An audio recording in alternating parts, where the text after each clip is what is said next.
Selamat datang kembali di channel saya. Teman-teman, pada video kali ini saya masih akan mereview buku karangan M. Yahya Harahap yang berjudul Ruang Lingkup Permasalahan Eksekusi Bidang Perdata, penerbit Sinar Grafika. Ini bukunya ya. Oke, nampak ya. Buku ini merupakan buku keempat dan yang terakhir dari rangkaian buku hukum acara perdata karangan M. Yahya Harahap. Teman-teman, untuk memperoleh keadilan, biasanya para pencari keadilan harus menempuh beberapa tahapan dan atau tingkatan persidangan, yakni mulai dari tingkat pengadilan negeri, tingkat pengadilan tinggi, kasasi di Mahkamah Agung, hingga pada upaya peninjauan kembali di Mahkamah Agung. Buku-buku yang menjelaskan tentang hal tersebut telah saya review pada video-video sebelumnya. Nah, setelah menempuh semua proses persidangan panjang itu dan sudah memperoleh kekuatan hukum tetap, terkadang hak para pencari keadilan yang sudah memenangkan perkara tidak secara otomatis dipenuhi oleh lawannya. Artinya, pihak lawan yang kalah terkadang tidak mau secara sukarela memberikan apa yang menjadi hak pihak yang menang. Oleh karena itu, hukum menyediakan satu lagi upaya agar putusan pengadilan yang sudah berkekuatan hukum tetap tidak hampa atau ilsoir dan pihak-pihak yang menang mendapatkan apa yang menjadi haknya. Upaya tersebut adalah eksekusi. Tapi sebelum kita lanjut mereview buku ini, mohon bantu saya agar channel ini tetap bisa mengedukasi dan menghasilkan konten positif dengan cara subscribe dan like, serta mohon share video ini agar lebih banyak orang yang menonton konten positif ini. Teman-teman, buku ini terdiri dari beberapa bab, antara lain bab 1, pengertian dan asas eksekusi.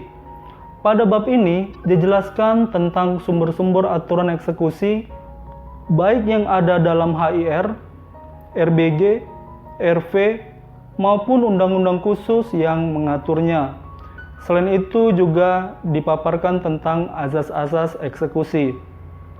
Lanjut ke bab 2. Pada dasarnya ada dua jenis eksekusi, yakni eksekusi real dan pembayaran sejumlah uang. Nah, pada bab ini akan dijelaskan perbedaan tentang keduanya. Namun, dalam bab ini juga dijelaskan pendapat Profesor Sudikno yang membagi eksekusi dalam 3 kelompok, yakni membayar sejumlah uang, melaksanakan suatu perbuatan, dan eksekusi real.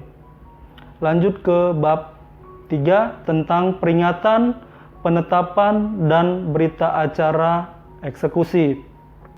Di bab 3 ini akan dijelaskan mengenai peringatan atau unmanning, misalnya mengenai tenggang waktu unmanning dan cara melakukan unmanning.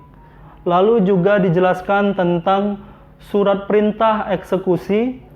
Lanjut ke bab 4 mengenai tata cara eksekusi real, ruang lingkup pengosongan, bagaimana penempatan barang dalam pengosongan, eksekusi pembongkaran, dan eksekusi yang dapat dinilai dengan uang. Kita lanjut ke bab 5 mengenai peringatan atau unmanning dalam eksekusi pembayaran uang, tata cara sita eksekusi, bagaimana kekuatan mengikat sita eksekusi dalam eksekusi pembayaran sejumlah uang.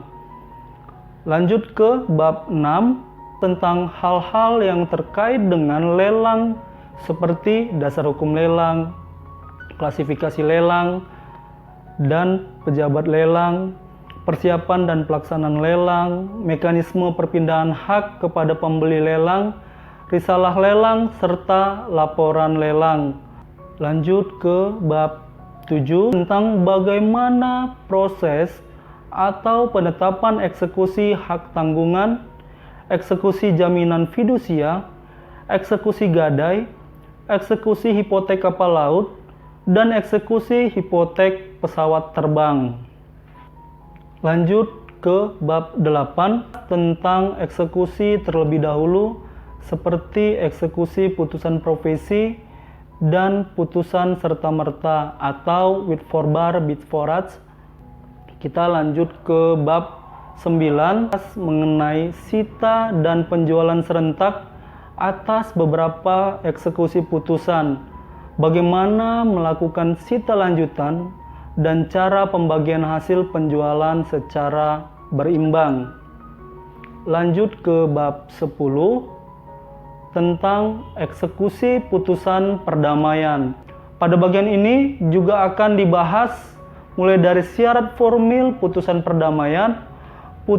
perdamaian yang mengandung cacat material, putusan perdamaian yang mempunyai kekuatan eksekutorial, hingga peradilan mana yang berwenang memutus perdamaian. Lanjut ke bab 11 tentang alasan-alasan suatu eksekusi ditunda yang biasanya bersifat kasuistik atau eksepsional, mulai dari penundaan atas alasan der den verzet atau perlawanan pihak ketiga, penundaan karena barang objek eksekusi masih dalam proses perkara lain, penundaan atas peninjauan kembali, penundaan atas perdamaian, hingga penundaan atas alasan pri kemanusiaan.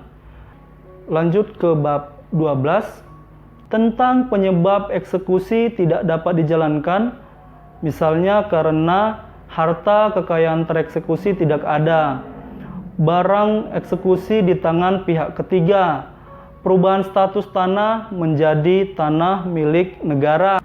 Lanjut ke bab 13 tentang parate eksekusi atau eksekusi tanpa campur tangan pengadilan, kedudukan PUPN atau panitia urusan piutang negara, dan kewenangan yang dimiliki PUPN dalam melakukan parate eksekusi. Lanjut ke bab 14 tentang biaya eksekusi. Terakhir, pada bab 15 dan bab 16 akan dibahas beberapa masalah kasus eksekusi dan lembaga paksa badan atau gizling. Teman-teman, sekian dulu review buku keempat dari rangkaian buku Hukum Acara Perdata Yaya Harahap. Terima kasih karena sudah menonton video ini. Pada video selanjutnya, saya akan mereview buku hukum yang lain yang pastinya menarik dan menambah wawasan kita tentang hukum. Buku apa itu? Ikuti terus channel saya ini. Terima kasih karena sudah menonton dan mengikuti channel ini. Bila teman-teman memiliki buku-buku hukum yang mau direview, bila ada pertanyaan-pertanyaan seputar hukum, atau bila ada saran-saran untuk pengembangan channel ini, silahkan tulis di kolom komentar. Mari meningkatkan kemampuan literasi kita dan membangun Indonesia dengan membaca. Ingat, setiap orang hebat pasti ada buku yang dibacanya.